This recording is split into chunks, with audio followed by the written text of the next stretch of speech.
Krishna, just philosophically, is the Fed the arsonist trying to put out its own fire at this point? Well, that might be a little bit harsh, but I think what is the case is that having fallen behind the curve, then scrambled to play catch up, the Fed now looks to me like it's in danger of getting stuck in a hamster wheel of these big 75 basis point type rate hikes going higher and higher before they've had time to learn from the economic data exactly how far they should be going. Remember, policy works with time lags. And I think the risk is rising here that the Fed ends up overdoing it and causing a recession that may but may not have been unavoidable, in order to bring this inflation down. And this, of course, at a time when the UK is in a total mess and there are many other problems globally.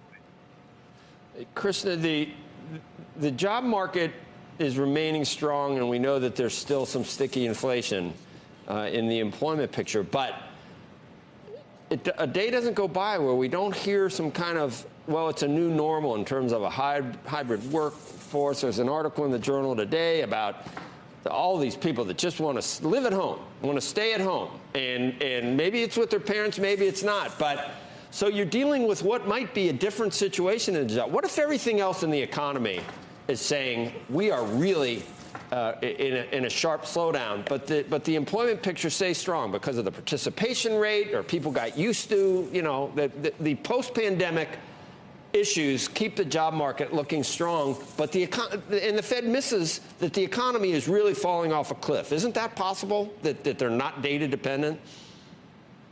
Well, I think you're certainly flagging up some important issues here. So what I would say is two things. First of all, I do think that the Fed's got to be careful with these lags, time lags, and also with a potential mismatch between the bottoms-up and top-down picture. Just as the bottoms-up picture flagged more persistent inflation risks, a year ago when it wasn't so clear in the macro data the Fed focuses on. So right now we see more company-level anecdote that's going in the direction of perhaps more disinflationary pressures starting to come through the system. The other thing I would say is that, you're right, the new normal labor market may look quite different from the one we were used to.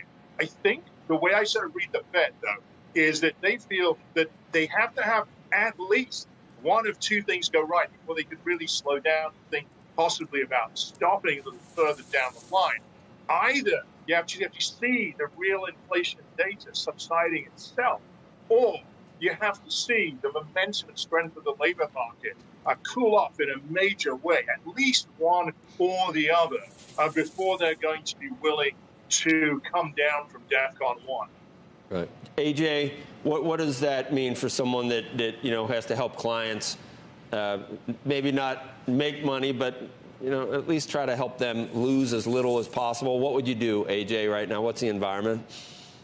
Well, right now you have to remain defensive. I think what we're advising our clients is to be underweight equities.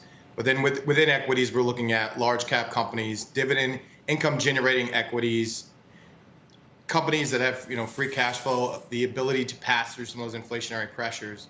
Within fixed income, we're neutral, but we're also underweight. We prefer short duration.